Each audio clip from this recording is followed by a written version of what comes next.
Presente. Altamirano. Caballo. Arancibia. Alimosa. Auca. Barrio. Beltrán. Versalles. Cabello. Calle. Camacho. Guara.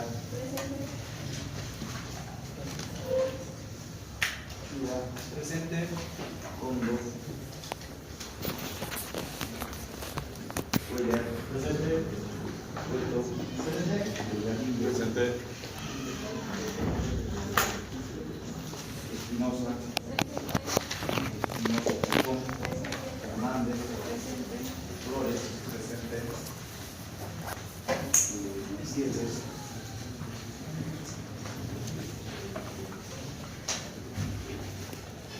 Guzmán. Presente. Rivera. Ortizaca. Huella. Iraola. Jaime. Lampa. Loaiza. López. Mamani Gaza. Mamani Tahuada. Márquez. Martínez. Martínez Belia. Presente. Mendoza. Mendoza Ramos. Presente. Miranda. Montalvo. Moreno. Montaño, perdón, Miranda. Sí. Moreno. Muñoz. Presente. Ortiz. Presente. Taxi. Presente. Paz. Presente. Pinaya. Coma. Quiroz. Raful. Presente. Rioja. Ríos. Ríos Solís. Presente. Rivera. Presente. Zacaca. Segovia. Solís. Talavera. Capichín. Icona. Trujillo. Presente. Balda. Presente. Vallejos. Presente. Vallejos está. Quechada. Vargas. Vega. Vega Suyo.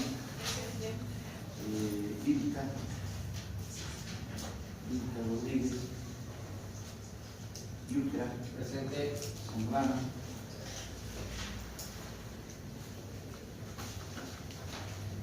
Zúñiga. Presente. Aguilar. Donaire. Icono.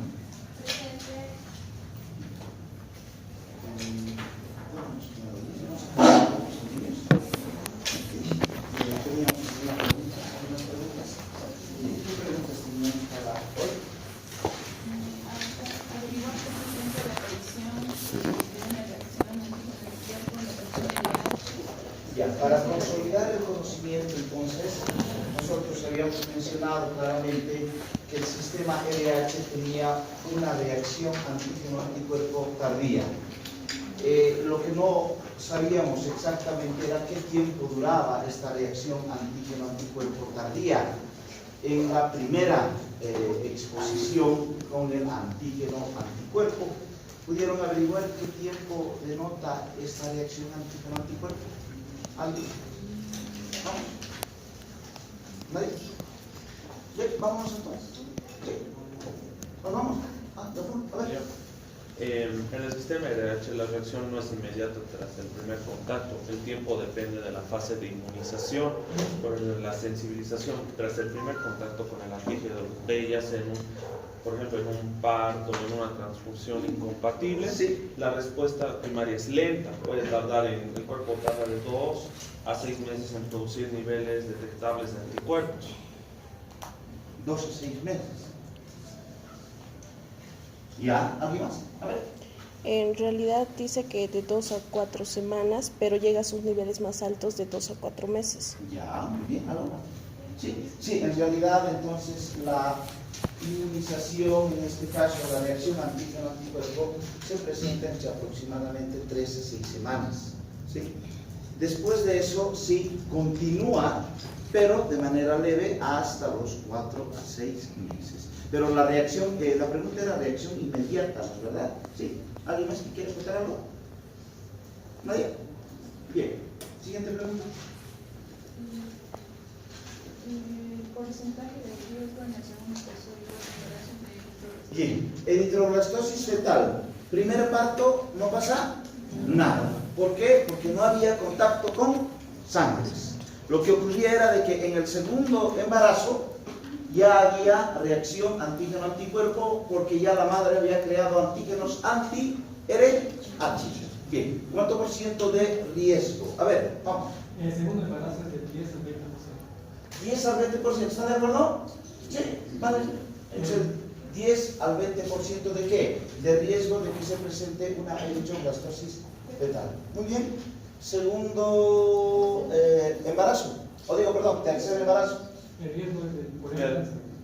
Yo lo que encontré el riesgo es de 30 al 50%. Sí, ¿de acuerdo? En realidad 40%, pero bueno, me has dado la media, ¿no? Entonces, un 30 a 50% de riesgo, ¿están de acuerdo? Sí. Ya, vale. ¿Y cuarto embarazo? 60%, 70 al 80%, ¿sí? Mayor al 50%. Mayor al 50%, un dato exacto, ¿ah? 80-90. Entre el 80 al 90% de riesgo de eritroblastosis fetal. Pero en ese caso ya un cuarto embarazo yo creo que ya sería absurdo, ¿no? ¿Sí?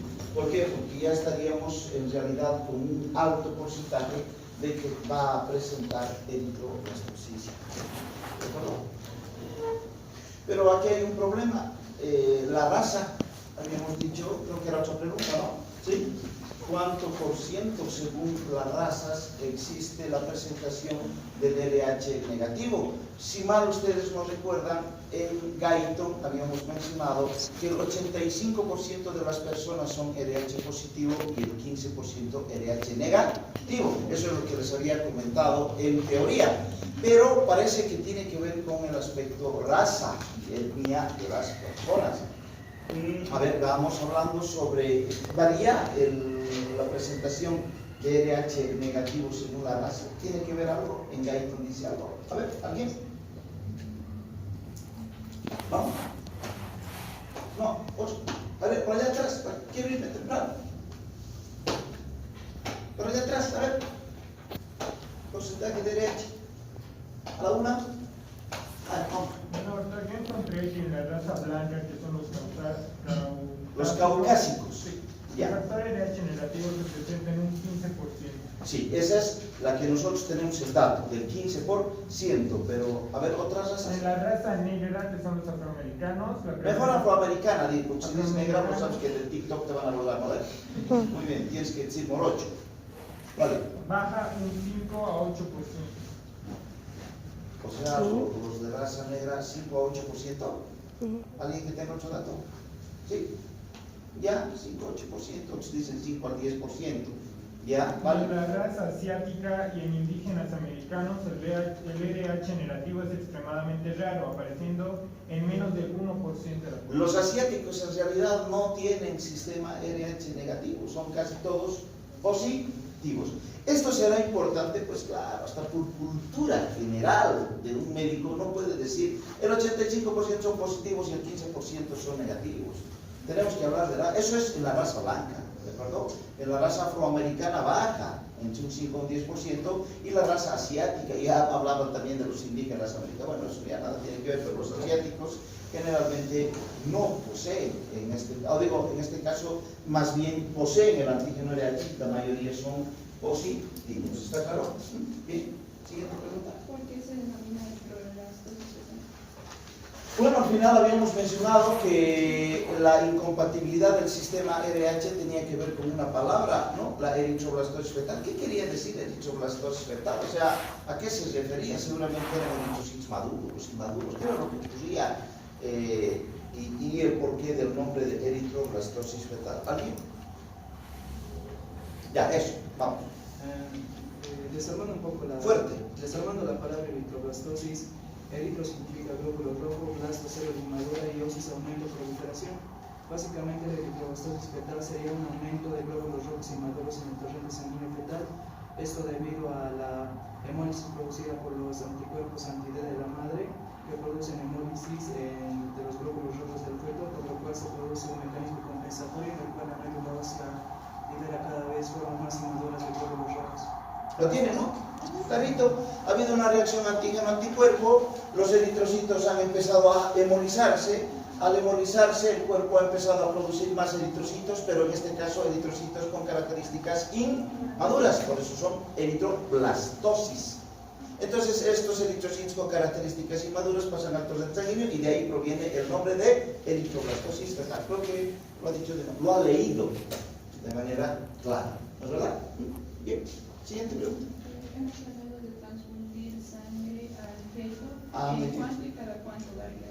Bien, nuestro fetillo en este caso ha nacido con eritroblastosis fetal, está hecho percha, ¿no es verdad? Tenía hepatomegalia, tenía esplenomegalia, tenía ictericia, este se va a ir, ¿sí o no?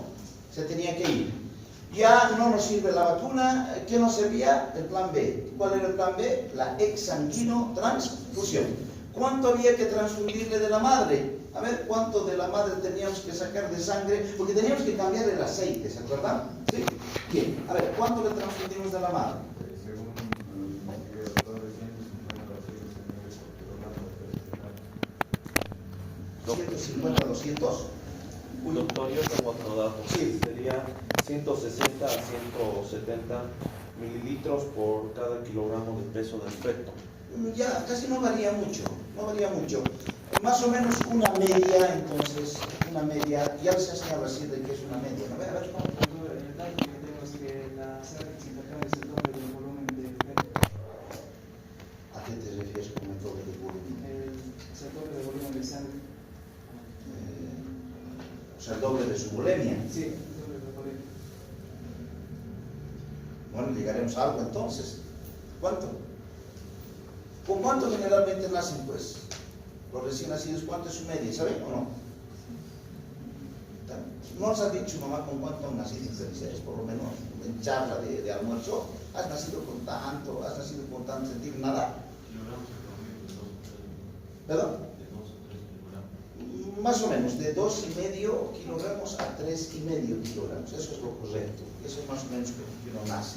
Entonces, si tomamos en cuenta eso, agarraremos en 3 kilos. 3 kilos, ¿cuánto sería entonces de dosificación de sangre? Si un niño o un recién nacido tendría 3 kilos. Más o menos, ¿no? Entre 450 a 500 ml, medio litro. ¿Está claro? ¿Sí? Eso hay que administrarle al recién nacido, entre 400 a 500 ml. ¿Está claro? Listo. Ahora sí, ¿en qué tiempo le transfundo esto? Así, a goteo, o sea, rápidamente hay que transfundirle los 400 a 500 ml de champú. O hay que hacerlo con calma. ¿Cómo haces? ¿No? Doctor, generalmente después del nacimiento, Sí. dentro de las primeras 6 a 24 horas. Entre 6 a 24 horas hay que transfundirle estos 500 ml. ¿Qué opina?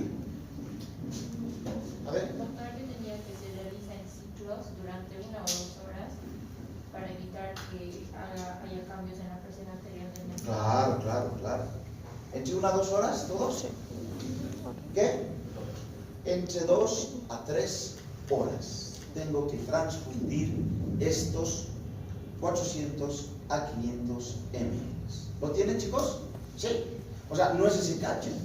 ni tampoco tiene que tardar mucho. ¿Me estoy dejando entender? Bien. La pregunta nace, ¿con una sola transfusión, con una sola exsanguinotransfusión, es suficiente? No. ¿Cuántas veces hay que hacerlo?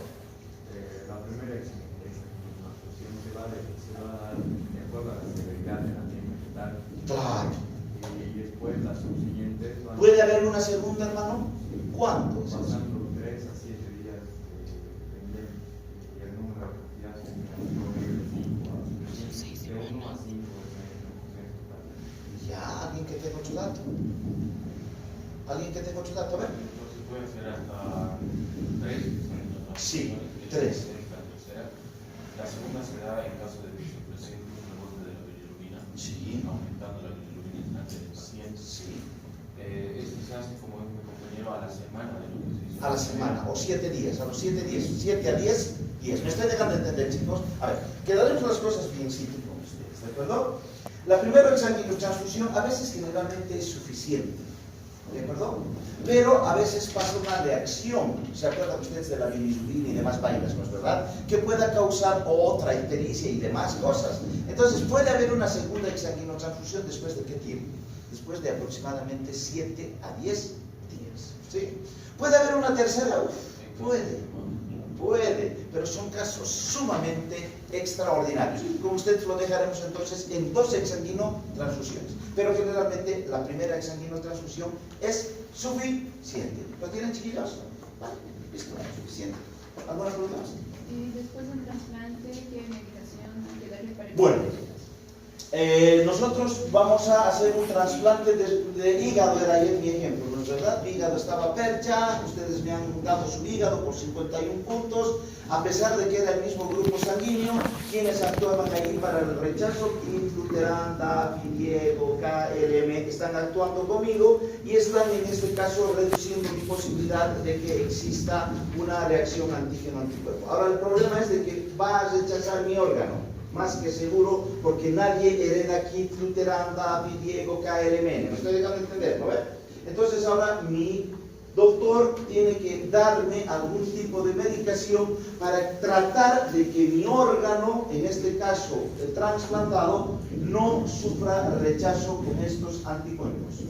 Se toma la acción desde dos puntos de vista. Uno primero con medicación que no es totalmente directa o de primera línea para el trasplante, pero que sí ayuda, y la otra de primera línea. Empezaremos con los medicamentos que ayudan a evitar el rechazo, pero que no son específicos. ¿Qué medicación voy a dar? ¿Alguien? Vamos por aquí. Allá. A ver. Inhibidores de... ¿Ya? ¿Qué son esos? Los que inactivan a quiénes? Linfocitos T. Ya, resumidito, a ver algo más profundo, porque tus compañeros son del CONALEP, lo ven medio duros, hay que explicarles con cuchara. A ver, alguien que explique mejorcito. A ver, vamos. Como comunes son los corticoides. Ya, primero, corticoides. ¿Está claro, chicos? Los corticoides. Primera pregunta, ¿los corticoides son específicos o son inespecíficos? Inespecíficos. Inespecíficos. ¿Por qué? Porque los corticoides en realidad tienen otra función. ¿Cuál es la función específica del corticoide? A ver, ¿algún nombre de un corticoide, chiquillos? Prednisona, dexametasona, todos los que terminan en ona, dexametasona, betametasona. ¿Me dejo entender? Sí, esos son corticoides. ¿Para qué sirven ellos? No, primero, su función primaria de un corticoide. ¿Para qué utilizamos nosotros como médicos? No, esa no es su función disciplinaria. Son antiinflamatorios, ¿no? ¿Nunca se han dado cuenta, chiquillos? Cuando alguien tiene un proceso inflamatorio muy severo, te dan corticoides. ¿Cuál es el más conocido para procesos antiinflamatorios severos? Inflamatorios severos. ¿Cuál es el más conocido? La dexametasona, ¿lo han visto? También la dexametasona sirve como un antialérgico para evitar procesos o reacciones alérgicas. ¿Me estoy dejando de entender, chicos? Por ejemplo, cuando su rodilla está así porque se ha caído de su moto con sus tribilins para manejar, ¿Sí? ¿De acuerdo? Así está su rodilla, van al del médico y ¿qué te dan? Te dan un analgésico, pero si ven que hay un proceso inflamatorio muy severo, te meten corticoide. Les cuento que el proceso inflamatorio así reduce. Pero, ¿por qué no utilizamos siempre o por qué no nos dan los médicos todo el tiempo corticoides?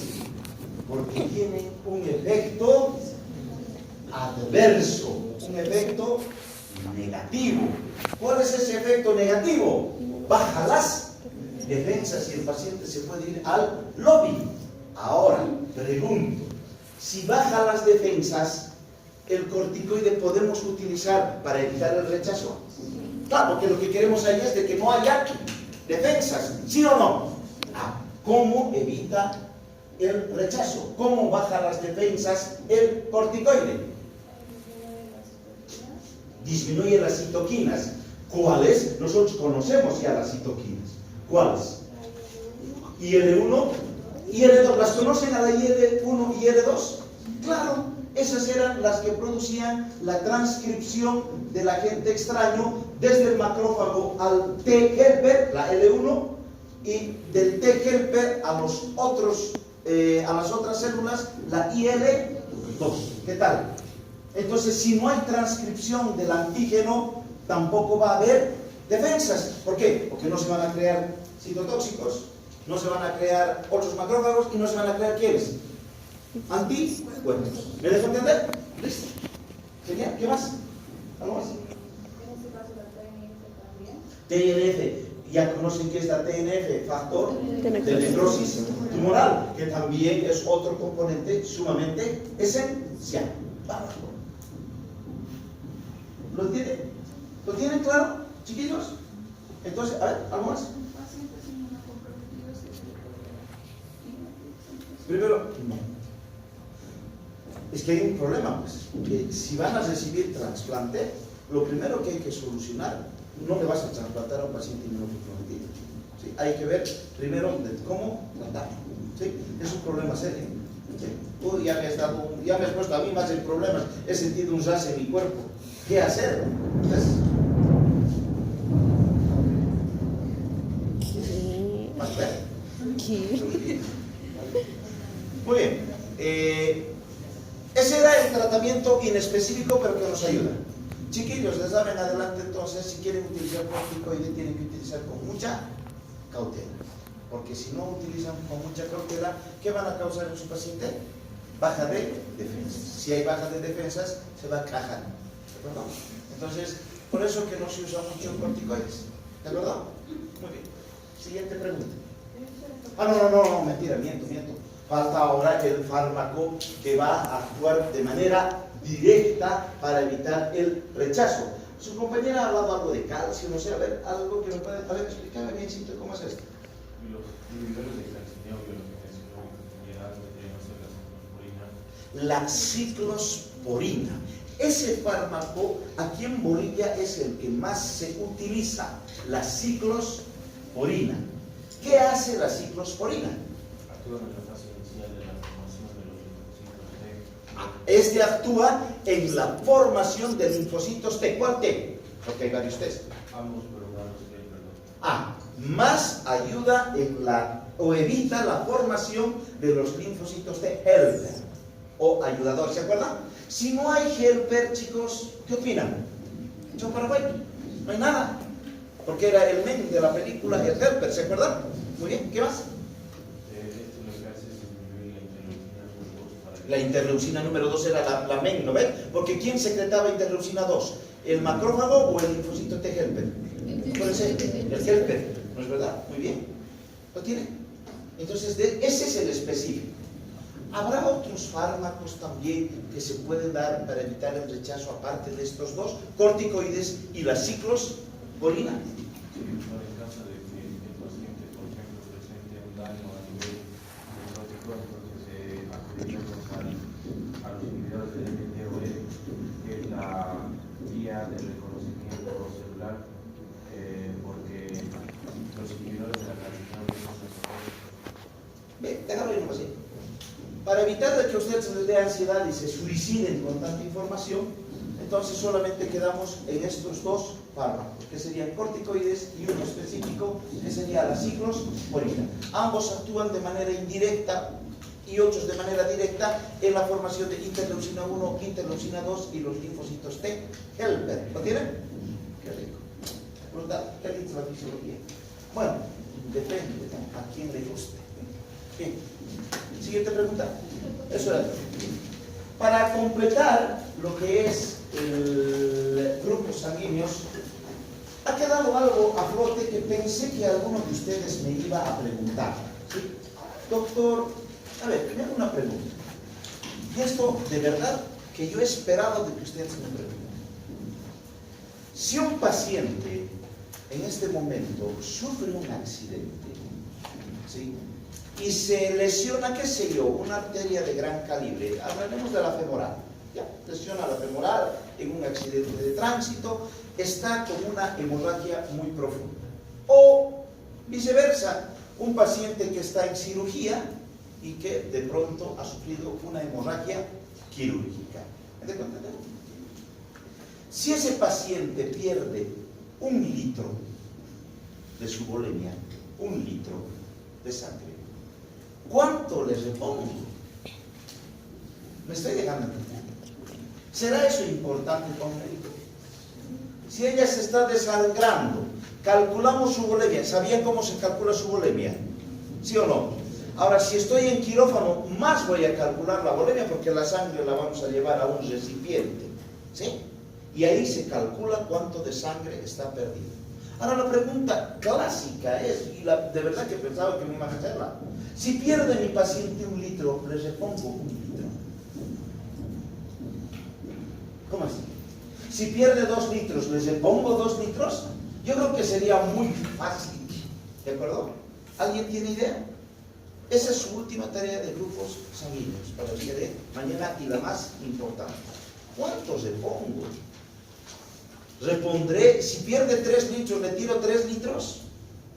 Ahora, si ha perdido 500 ml, ¿será necesario reponer? No sé si me estoy dejando entender. Y eso es sumamente importante para ustedes. ¿Está claro? Bien, genial. Eso era todo, ¿no, chiquillos?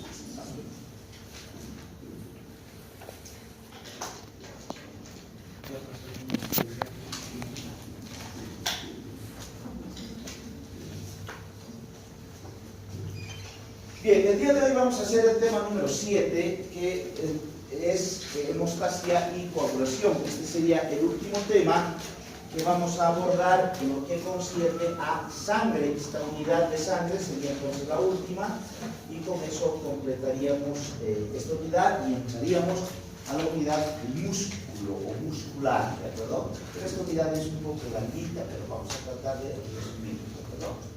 ¿Hay algún componente esencial de no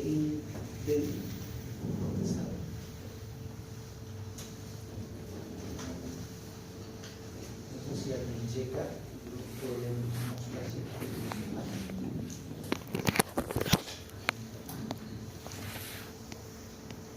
lo que vamos a hablar de hemostasia y coagulación. Primero, ya hemos hablado de glóbulos rojos, hemos hablado de glóbulos blancos. ¿Qué nos tocaría hablar? De plaquetas. Entonces acá vamos a apuntar a las plaquetas, ¿de acuerdo? Pero de manera indirecta, ¿de acuerdo? ¿Sí? Ustedes ya han podido ver plaquetas seguramente también en ISTO, ¿de acuerdo? Entonces lo vamos a mencionar más o menos. ¿Qué es hemostasia y qué es coagulación? Primero, son dos procesos totalmente distintos, ¿sí? Cuidado con que piensen ustedes que todos hablan de coagular directamente, pero se están dando cuenta aquí que antes de la coagulación, ¿qué viene? La hemostasia.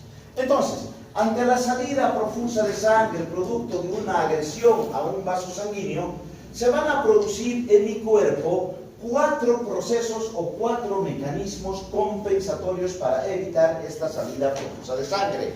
Y eso es lo que vamos a ir desglosando en el transcurso de este capítulo, ¿de acuerdo? ¿Cuáles son esos 4 fenómenos que ocurren? ¿Sí? Bien. El primer fenómeno que ocurre es el espasmo vascular. O sea, yo me corto un vaso sanguíneo y lo primero que ocurre es espasmo vascular. ¿Qué será espasmo vascular? Mi vaso sanguíneo se contrae. ¿Me dejo entender? Vale. Eso es lo primero que pasa.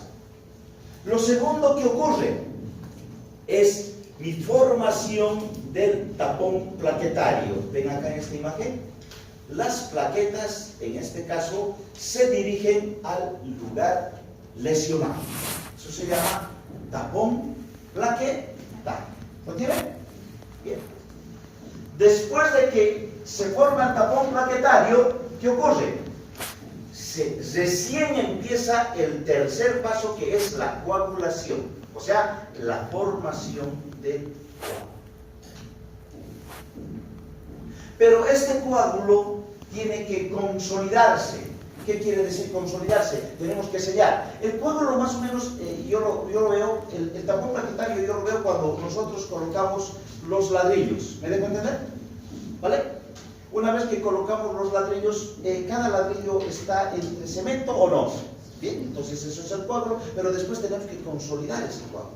¿Cómo se consolida ese coágulo? Ustedes están viendo acá una red, que les ha debido enseñar el esposo, una red denominada red de fibrina. Y esta red de fibrina, ¿qué hace? Consolida el coágulo.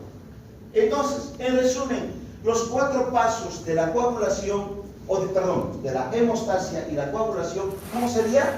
Espasmo vascular, tapón plaquetario, formación del coágulo y consolidación del coágulo con hilos de fibrina. Esos son los 4 pasos que ahora los vamos a ir desglosando con ustedes para poder tener un dato mayúsculo. ¿Lo tienen hasta acá? Bien. Entonces, ¿con qué empezaríamos? Con espasmo vascular. Ese sería nuestro primer subtítulo, el espasmo vascular. Les cuento algo. El espasmo vascular es un estímulo del vaso traumatizado. Claro, o sea, si no se lesiona el vaso, no va a haber espasmo vascular, no va a haber contracción del vaso, ¿sí? Bien. Ahora bien, ¿qué pasa con el espasmo vascular? O sea, cuando mi vaso se contrae, va a ser dado por 2 mecanismos importantes, ¿de acuerdo? El espasmo miógeno local. ¿Qué quiere decir espasmo miógeno local? Que solamente ese vaso, solamente el vaso donde me he lesionado, se va a contraer. ¿Lo tienen? Solamente eso. Y luego también los reflejos del sistema nervioso van a ayudar a este espasmo vascular. La pregunta nace: ¿cuál vaso sanguíneo o cuáles de los vasos sanguíneos van a tener un mejor espasmo vascular cuando se cortan ellos? ¿Los vasos de gran calibre o los vasos de pequeño calibre? ¿Los de pequeño calibre? No, los de gran calibre. ¿Por qué? Porque los de gran calibre tienen una túnica muscular más marcada. Es una lógica, no los de pequeño calibre. Entonces, el espasmo vascular me sirve más cuando me corto un vaso de gran calibre. Esto me ayuda ¿a qué? A evitar de que salga más sangre. En cambio, si me corto el dedo, por ejemplo, una parte del dedo, ¿sí? ¿Ahí hay vasos de gran calibre? No. ¿Va a haber espasmo vascular? Muy leve. ¿Va a evitar mi salida de sangre? No. Va a haber otros fenómenos más importantes.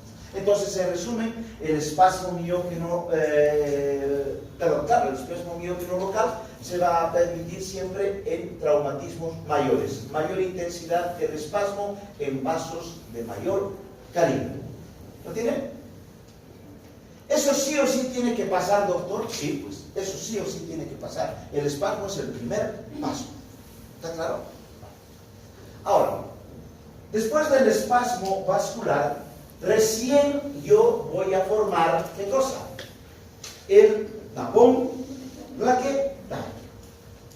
Pero antes de hablar del tapón plaquetario, yo tengo que tener alguna ideita de qué es una plaqueta. ¿Sí? Chicos, en Gayton me da una magistral de plaquetas. ¿Sí? Pero, ¿para qué quiero histología? Lo que quiero es un poquitito. Sí, algo de histología vamos a usar, sí. Vamos a hablar de mitocondrias, vamos a hablar de algunos organelos, sí, y de algunos otros componentes necesarios para determinar el funcionamiento de la plaqueta, no más, ¿de acuerdo? Bien.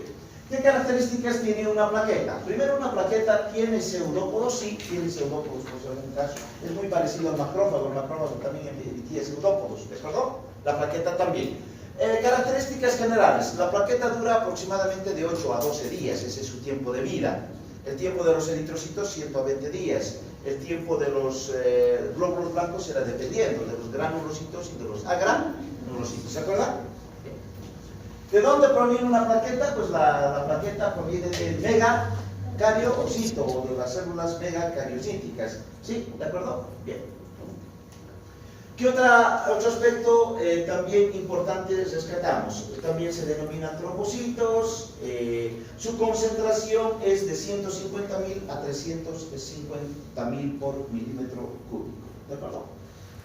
Si ustedes tienen algún problema con el dato del doctor Tango, que creo que les pregunte de memoria los valores, pues apréndanselo de él, ¿de acuerdo? Yo no les voy a dar unos datos así muy cabales de ninguno de estos, ¿de acuerdo? Sí, bueno, principalmente de sangre. De leucocitos sí tenemos los datos claros, ¿no?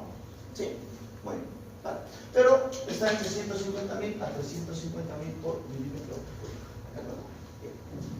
Tiene un diámetro, esto a quién le importa, a nosotros no nos importa, no vamos a ser anatomopatólogos, ustedes no van a estar midiendo una plaqueta, nada por el estilo, entonces ¿para qué? Pero por lo menos por cultura chupística, tiene este diámetro y se forman a partir de los megacariocitos y son discos redondos ovales que también carecen de núcleo. Entonces, por ende, si no tienen núcleo, pues no se van a reproducir. Pero eso ya por cultura general para ustedes, ¿de acuerdo? ¿Qué me interesa? Estos rangos, por lo menos, sí tengo que saber, ¿sí? Un rango mínimo y un rango máximo, ¿de acuerdo? ¿Para qué? Para ir viendo algunas alteraciones plaquetarias. Pero yo ya les he mencionado que en cualquier lugar donde ustedes estén, siempre el valor de referencia lo van a tener estos componentes, ¿de acuerdo? Si no lo tienen, por lo menos sí tienen que tener una base, ¿sí? De cuánto es el mayor, máximo y el valor. Ahora sí, mi plaqueta, ¿qué tiene que tener? Vamos a ver a la plaqueta desde dos puntos de vista. ¿A qué me refiero con dos puntos de vista? ¿Qué tiene en su membrana y qué tiene en su citoplasma? ¿Me dejo entender? Pero no les voy a bajar como en histología, no que tantas cosas, no. A mí lo que me interesa nomás voy a hablar. ¿Qué me interesa de su membrana de la plaqueta? ¿Qué quiero que sepan? Esto es sumamente importante. La membrana de la plaqueta tiene gluco o glicoproteínas. Claro, como toda célula. Pero estas son sumamente importantes. Bien, ¿qué glicoproteínas? Estas glicoproteínas que tiene la plaqueta le va a servir como un pegamento. Si no tuviese la plaqueta estas glucoproteínas, no se van a pegar, ¿dónde? Al lugar lesionado. ¿No ve que tiene que pegarse en el endotelio del vaso sanguíneo porque este está lesionado? Necesitan un pegamento firme. Estas glucoproteínas hacen eso. Obviamente, como toda célula, ¿qué más tiene? Fosfolípidos, eso ya sabemos, ¿verdad? ¿Sí? ¿Para qué sirve el fosfolípido? Estos fosfolípidos que tiene mi membrana de la plaqueta le va a servir para activar una vía de coagulación que se llama vía intrínseca. Por si algún caso me adelanto, la coagulación... Primero, pregunta para ustedes. La coagulación, ¿qué paso sería de la hemostasis y coagulación? ¿Qué paso sería? El tercer paso, ¿se acuerdan? La coagulación se va a activar por tres vías. O sea, en algún caso, vía intrínseca, vía extrínseca, ¿sí? Y vía común. Entonces me está diciendo acá que la plaqueta, al contener fosfolípidos, va a activar una vía de coagulación, que decía vía intrínseca. Tranquilos, si no están todavía conformes con la explicación, pero lo vamos a tener claro cuando veamos la vía intrínseca en la coagulación. Ahorita no estamos en coagulación. ¿Dónde estamos ahorita? ¿En qué paso estaríamos? En el paso 2 estaríamos, que sería el tapón plaquetario. Pero primero tenemos que describir a la plaqueta. ¿Está claro? ¿No? Bien. Las plaquetas son eliminadas por el sistema macrófago, bueno, sí, obviamente, y duran de 8 a 10 meses. Entonces, en síntesis, en la membrana, ¿qué me interesa? Dos cosas. Las glucoproteínas que ayudan a adherirse la plaqueta al lugar lesionado. Y la segunda sería los fosfolípidos, porque van a activar una vía de coagulación que se llama la vía intrínseca. ¿Listo? Amén. Basta, porque ya no quiero que convulsionen con histología espacial. Te he dicho añadir el año pasado por esto, nosotros somos. ¿Sí? Bien, aquí quedaremos y el día de mañana hablamos que tiene su citoplasma. ¿Está claro? Bien. Para el día de mañana tenían una tarea que era la transfusión sanguínea, ¿sí? Y hay otra tarea más. ¿Habrá trasplantes de órganos o tejidos de otra especie? ¿Qué se llama eso? Seno injerto o seno trasplante, con X, pero no, por algún caso. ¿De quién se trasplanta? ¿De cerdo? ¿De mono? A ver, me averiguan, ¿por qué del cerdo? ¿Por qué del cerdo? ¿Por qué no de un perro? Debe haber alguna característica genética importante. ¿De acuerdo? Por eso las mujeres al varón nos dicen que es cerdo poder. Debe ser porque hay una compatibilidad genética importante. ¿De acuerdo? Se dice que la carne humana es muy parecida a la del cerdo en